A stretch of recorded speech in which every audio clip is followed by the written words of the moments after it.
ever. You're listening to podcast. Take a device to play Fired Up by Drew Duncan, iTunes, iHeart. Wherever you're listening, I am there. I am on YouTube, The Real Drew Duncan, TRL Drew Duncan, where I do post entire episodes for free. Guys, plenty to get to today. We're going to be talking about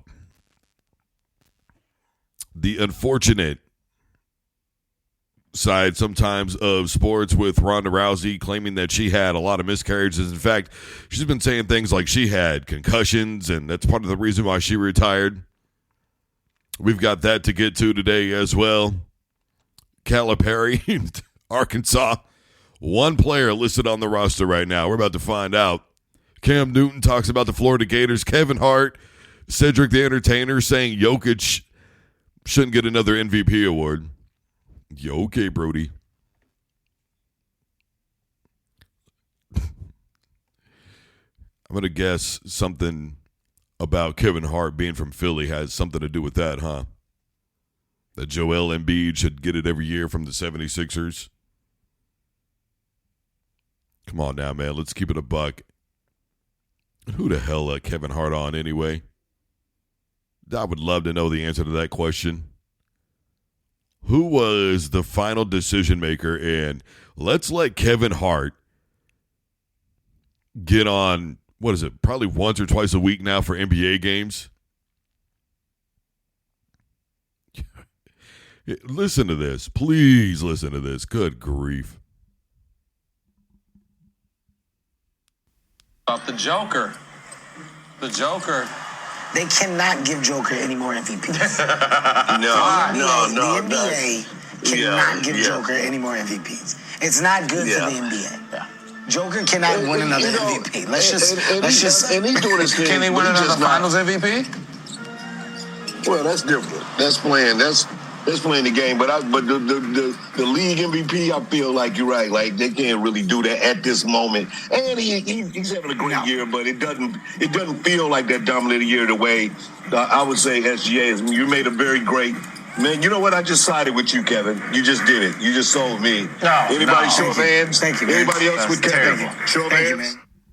That's different. That's playing the game, being an NBA Finals MVP. I mean, I guess what Cedric the Entertainer is trying to say is that the MVP of the NBA could be seen as kind of a popularity contest, I guess. That's the only thing that I can accurately surmise, given the information presented in front of me. I just... Look, first of all, let's be clear that Jokic didn't even get it, okay, a season ago. The NBA MVP, look, my thing is simply this. I don't know where this unnecessary hate for Jokic is starting to come from. Can anybody explain to me when it suddenly became popular to hate on Jokic? I mean, Kendrick Perkins was like the ringleader of all this BS. A hit dog will holla when he called Jokic a stat patter, and then Jokic said, yeah, patent stats is easy. And then he wouldn't let it go. And for a while he did. And then eventually he circled all the way back around to it and decided that he was correct no matter what anybody had to say, regardless of whatever Jokic was doing on the basketball floor. Who else is going to be the MVP right now? Okay, Luka. Look, what happened to, well, we can't give it to the guy who leads the league in scoring. It's not a scoring accomplishment. Okay, so I guess that's out the window. Joel's not going to be able to get it because of the amount of games that he's been forced to not play because of his injury. Now, a lot of people are upset because of the agreement, but the players came to that agreement. So they decided that, yes, that was okay. Now the players are complaining about it. Look, the MVP voting for the NBA, I will admit, to probably what is Cedric's point, becomes somewhat of a popularity contest. But I think that we need to remember that even though it's awarded at the time that it still is a regular season award. It's a regular season accomplishment. And I think that the issue is they're not voting on it soon enough. If they were to vote on it directly at the end of the season and award it directly at the end of the season, everything would be good. But we're not seeing this until the middle of the fucking playoffs, and so it's throwing everybody off. So that needs an adjustment, number one. Number two, I've said this before about the NBA. You have to do away with the 82 games, make everybody play 62, and I still think that you come to the agreement of, look, you're going to have to play X amount of games, because I do think NBA ball players are playing way too much. You've got summer leagues, you've got Olympic trials, you've got the Olympics, you've got all this. It's basically a 24/7 job. You got games overseas in China, et cetera, that they are constantly doing. You can't expect anybody to work 365 days a year at their job. I don't give a damn if you're welding, playing basketball, playing football, whatever the case is, you can't expect anybody to do that. I don't agree with it. Now, having said all that, I do think that it's right for Joel to be left out, because there are other guys that have been playing all season long that deserve it. To me, we should be back to the Kawhi Leonard conversation. We had this Kawhi Leonard conversation a couple of years ago when it was between him and James Harden. James Harden won the MVP, but I didn't understand it. I think that Kawhi Leonard, to me, could be the NBA MVP, because Kawhi Leonard is not a one-trick pony. He scores, he plays defense, he rebounds. He's the complete player. And given his size, he really shouldn't be. I just really believe that the NBA MVP should not be awarded to the player that's on the best team. It should not be awarded to the player that's the most popular. We need to do away with a lot of this controversy of, well, we know what. Sometimes, yes, I'll admit to it.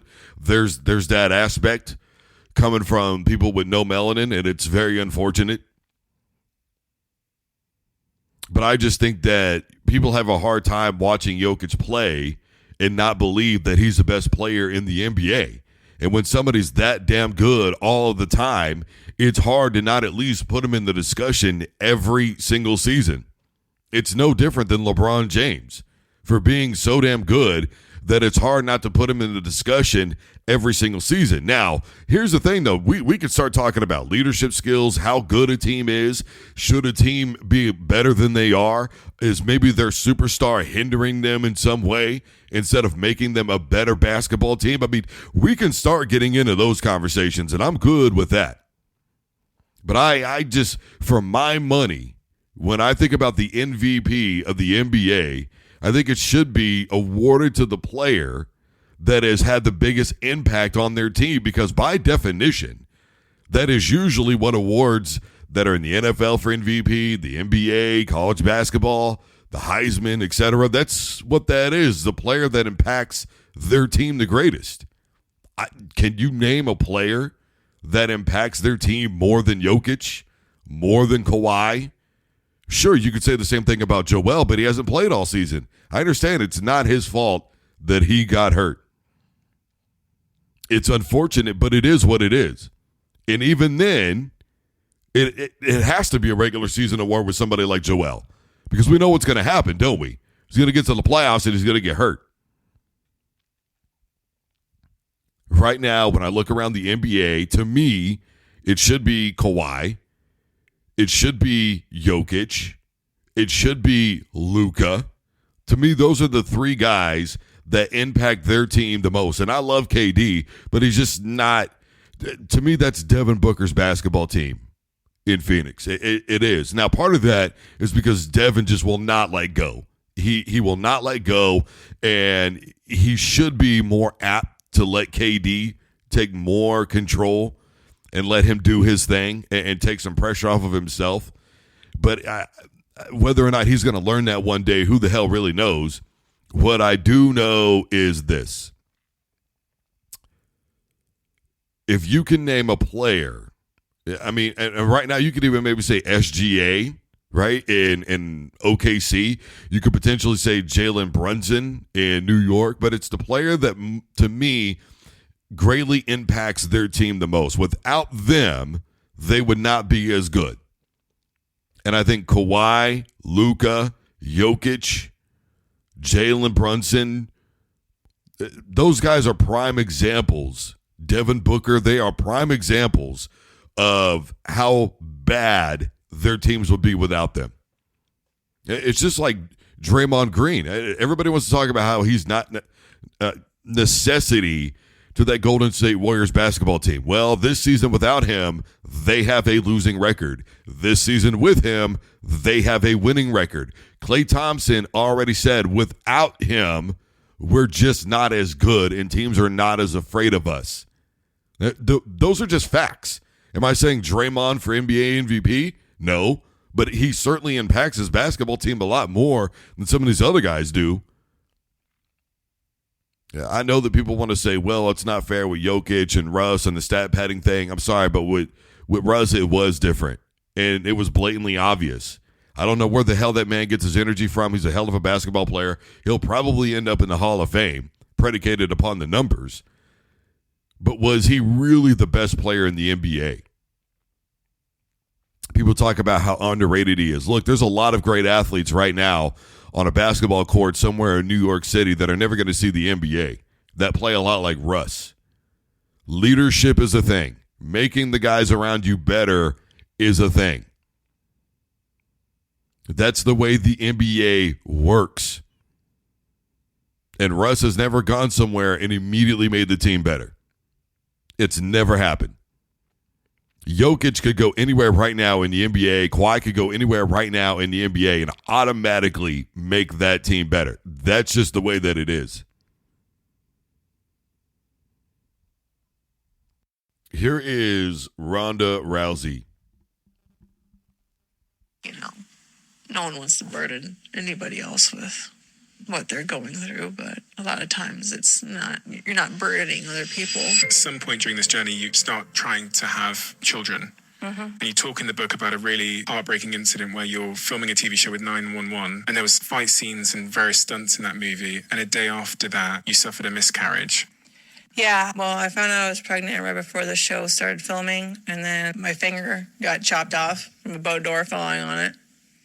And we went and checked out, and the baby seemed just fine. But then I miscarried a couple weeks later. So I just kind of always felt like that was my fault, that I wanted to keep doing dangerous stuff while I was pregnant because I thought it made me cool. And then I was just depressed and drinking and smoking and not taking care of myself. And then I got pregnant right away again. And then we never even saw a heartbeat that time. But I wasn't expecting anything more because I just wasn't taking care of myself. So you had 2 miscarriages? 2 miscarriages, yeah. And then I went through 4 cycles of IVF to be able to get 8 embryos because we wanted to have 3 or 4 kids. And the first one that we used actually worked. That's Lakia, my daughter now. But yeah, we're in the process of doing it right now. And I just got news yesterday that our first cycle didn't work. It's tough. Anyone going through is tough. And people just don't talk about it. But, it's hard because you have so much hope every time. And, it's the kind of thing that nobody talks about. So many women think they're going through it alone. But it's really, really common. But it's really hard when things don't work out. You're like, man, I'm going to tell you something. If there's anybody who can somewhat know what she's talking about, it's me. Because my sister, she's had 2 miscarriages and a stillborn, and she thought she would never be able to conceive. And let's keep it a buck, which, by the way, she finally did. I've got 2 nieces and a nephew now, or 2 nephews and a niece now from her. I got my other niece from my other sister, but I want to be clear about something. Number one, for anybody saying, well, this is her fault, you heard her take responsibility and ownership for what is going on.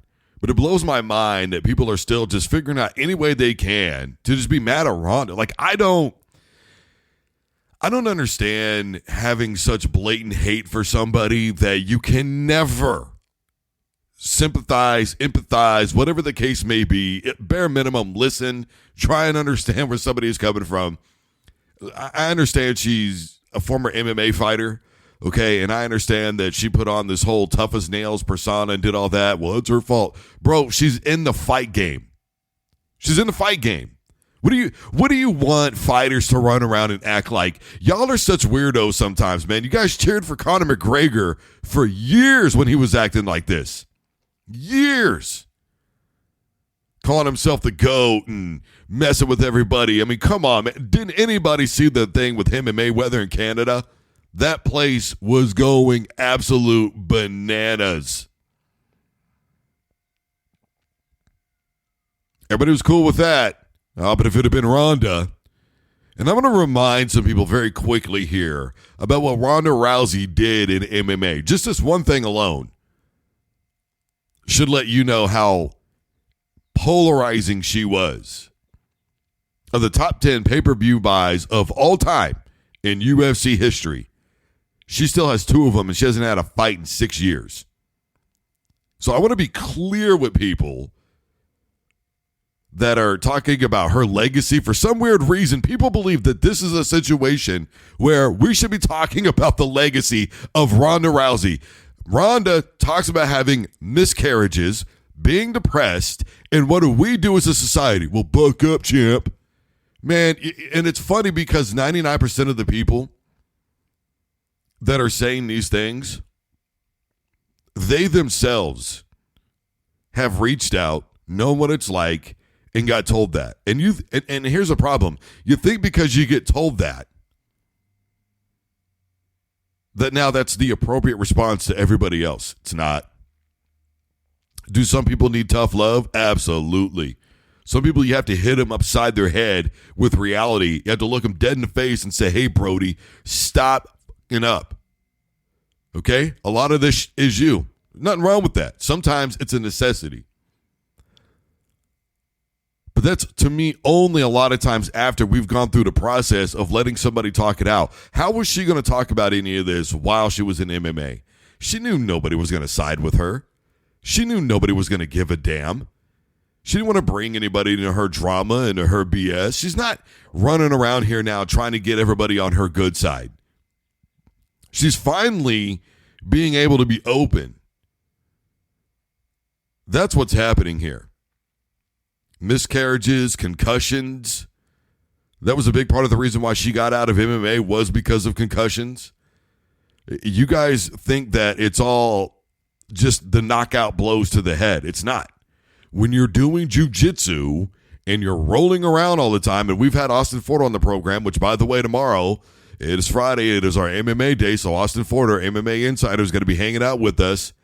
I'm sure he'll reiterate it to anybody, and just about anybody who does rolling will tell you, you're knocking your head around a lot, man. That mat is not exactly forgiving. So the fact of the matter is, you can get concussions pretty damn easily. Just rolling, just doing regular rolls.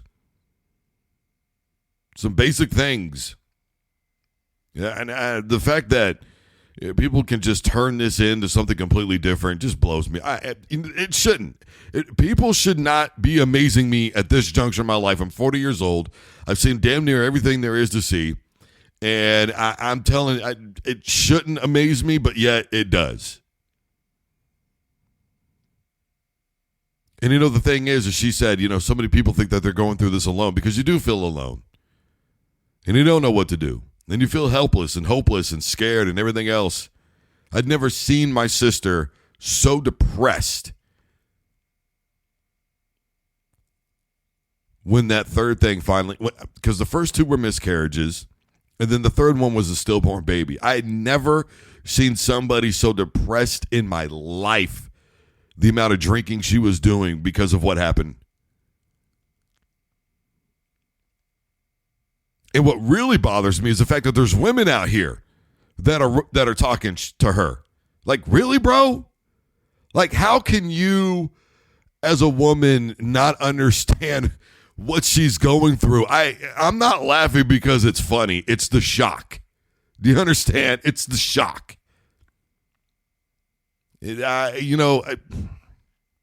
Whatever. I realize it's a sports show, okay? But every now and again, I feel like you just have to go to bat, Like the other day, I saw a thing about Ronda Rousey, and this guy's like, oh, she wanted to fight Floyd Mayweather and blah, blah, blah. And who do you think would have won? I'm like, bro, you're leaving out the reason why she challenged Floyd Mayweather to begin with. I'm not saying Floyd is guilty. I want everybody to be clear about this.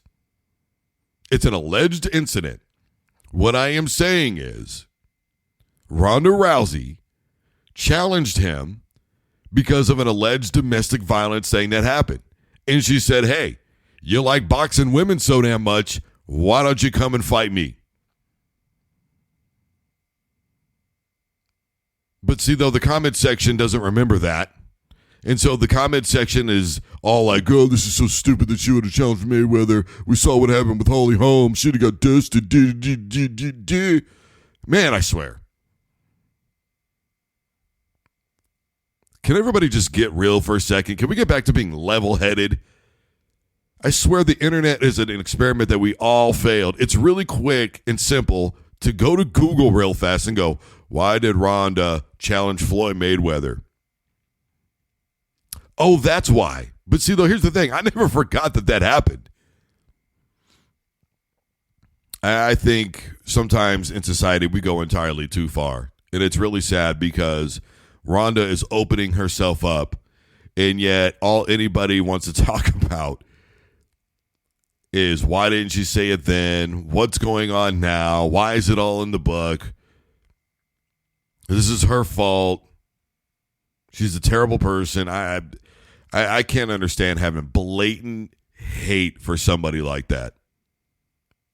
The fact that you have that really says more about your miserable ass life than it does anybody else, bro. Seriously. It says more about your miserable ass life than it does anything else. Whatever you got going on, I hope it gets taken care of. I really do. Be blessed. Because, wowzers.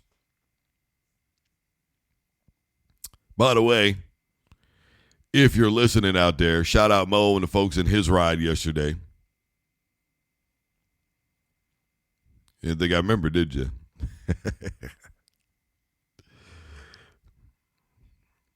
Mo out of Sacktown.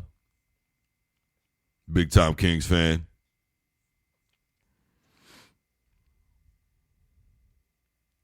Here is Cam Newton talking about the Florida Gators.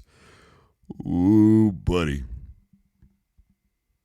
Person said he smoked weed before every game. Yeah. Did you guys party that hard, Cam? Damn. Shit, we was untouchable in Gainesville. I ain't gonna lie. I was so disappointed in the documentary because they left out so much. What did they leave out? Shit, Percy. Go talk to Percy. Shit, go talk to Charlie Strong. Shit, go talk to Joe Hayden. You see what I'm saying? Right. Ask them the real. And they would have did that shit for free. Fuck all the Netflix deals and all that. That's an FCC violation. Sorry, P. Wow, college kids partying. Cam Newton's really blowing it out of the water talking about the Florida Gators. Oh, you mean they can't get in trouble when they're in their home college town? Because they're out partying way too much? No. Nobody's ever heard of that before, Brody. I like how everybody thinks that they're just out here whistleblowing on everything now. Everybody really thinks they're exposing something. It's like, really? What are you telling us, Cam, that we don't already know? Why are you disappointed in that documentary, amigo? What is there not to know? We know how the life of Aaron Hernandez turned out. It's so tragic and unfortunate for a lot of people involved, obviously. We know how the career of Tim Tebow turned out, but Percy Harvin had all, and I mean all the talent in the world. Just physically, his body would not allow him to play the game. We know how most of this stuff turned out. To be honest with you, the documentary was a little lame, I guess is what he's getting at. But what were they going to do? You've got Tim Tebow in a documentary. How far do you think it is going to go? Now, it's not to say that Tebow don't know what's popping or what's happening. Okay, he's on the team. He's not an idiot. Here's guys talking in a locker room. Come on, man. What I am telling you is, I don't know what Cam Newton thinks he's doing. Like, okay, amigo. Athletes party. No way. I never heard of such a thing. You mean to tell me there's athletes out there that are partying in the town that they're playing sports in, and they don't get in a lot of trouble? Well, gee willikers, who the hell is allowing this corruption at the collegiate level? I thought these were good boys, all-Americans who were getting good grades, drinking their milk, taking their vitamins, saying their prayers, in bed by 9, up at 6, because early to bed, early to rise, and you will find yourself to be rich, fit, and wise. Doesn't everybody know that? No, I'll tell you what I know. No good decision happens after midnight, and I've been a part of a lot of them joints. And I don't even play football. Cam Newton out here just like, man, let me tell you something, Uncle Shay. Go talk to so-and-so. Go talk to so what? So they can tell us how they partied? Why does everybody think everything deserves like a full-on documentary? It's got to be the attention that people get for no reason, man. It's just so lame to me. That's just lame, Brody. Cam don't even know he's being lame right now. And I love Cam. Don't get me wrong. I agree with him when he talked about Brock Purdy and all that stuff, but that's only because I've been saying that. But I don't agree with everything he say or do.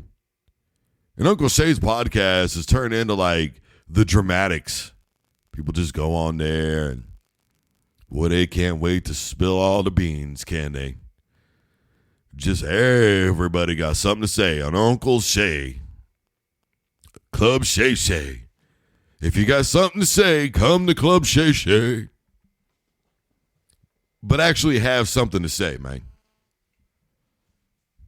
Don't be sitting around talking about same old, Brody. Man, come on, man. Anybody's ever seen Varsity Blues? Like, have you ever seen the program? What y'all thought this stuff was just movies? This really happens, compadre. Total mind blower. Like, I don't know about you, but I woke up shocked and dismayed because Cam Newton exposed that the Florida Gators were all getting butted and drinking in Gainesville, Florida, and they were practically untouchable. What the hell? Breaking news. 20-year-olds party. Oh, man. For real, bro? You in a place like Gainesville, Florida that's sunny and warm and there's half-naked women running around everywhere and beaches and plenty of drinks for everybody, and it's a great spot for spring break and everything else. And by the way, Christmas time. Oh, yeah. It's going to be nice and warm and sunny outside. Not a whole hell of a lot of wind. What's the drive down to Miami from there? I got to know. I mean, that's like saying people partied in Miami. Really? A town that was built on powder?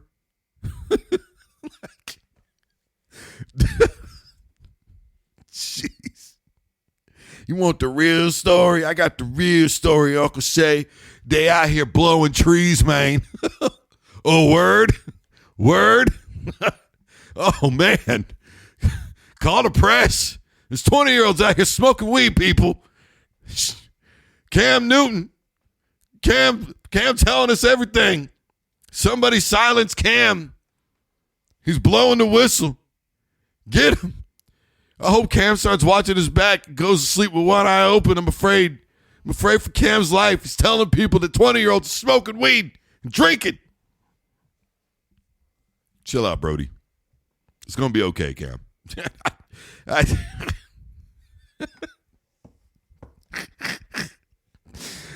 Oh, man. All right. Do not forget that tomorrow it is Friday, which means it's damn near commercial free. And our MMA insider, Austin Ford's going to be on to talk about plenty to get to, obviously, with Ronda Rousey, UFC 300 It is on and popping officially, which, by the way, can somebody tell Stephen A. to never interview Dana White ever again? My goodness.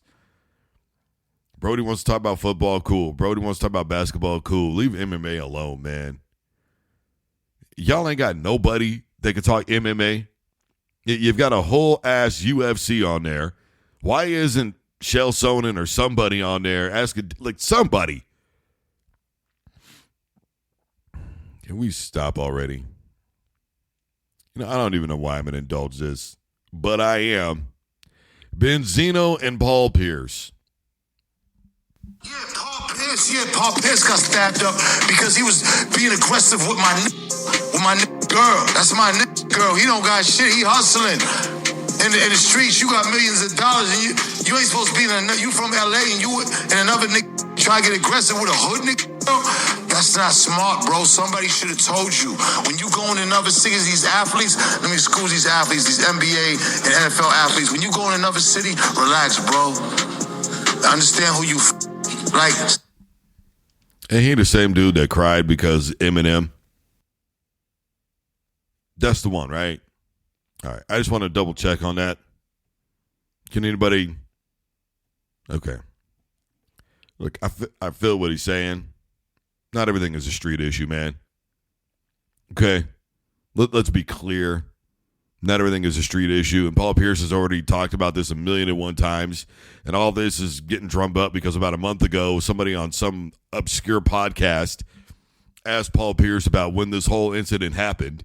Paul gave his side of the story. Now Benzino's out here running around, you know, trying to keep his name in every situation possible. It's just, everybody stop. Because we're doing this stuff in front of kids. Okay? Let's not forget that the internet, and I'm not perfect, all right? My logo is the middle finger, okay? I'm keeping it a buck. There's also a level to this, man. Can we NFL and NBA players and everybody else stop with the in front of kids? You don't know nothing about me. You don't know nothing about who I kick it with. I'm just saying, can we stop doing it in front of kids?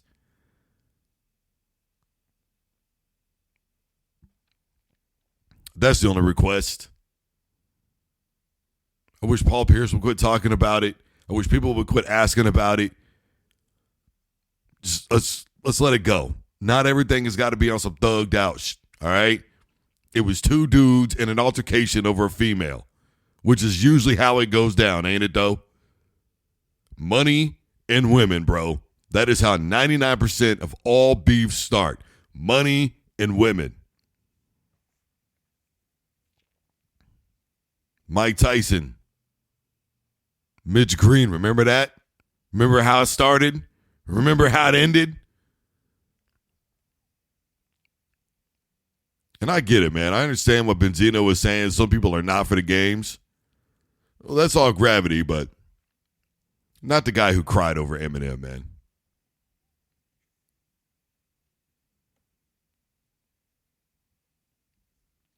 All right, everybody, I am Drew Duncan. The show's fired up, and we are live. Brought to you in part by WBFR, Block 50 Radio, which is online 24/7, 365 at block50radio.com. I am wherever you are listening to podcasts. Take a device to play Fired Up by Drew Duncan, iTunes, iHeart. Wherever you're listening, I am there. The Real Drew Duncan, the RL Drew Duncan is the YouTube channel. Facebook, Twitter, and Instagram is Drew Duncan Radio. Shout out Mo and his crew. Hope you guys got a chance to listen this morning out in Cali. Sagtown. Sorry about your boy Sabonis, man.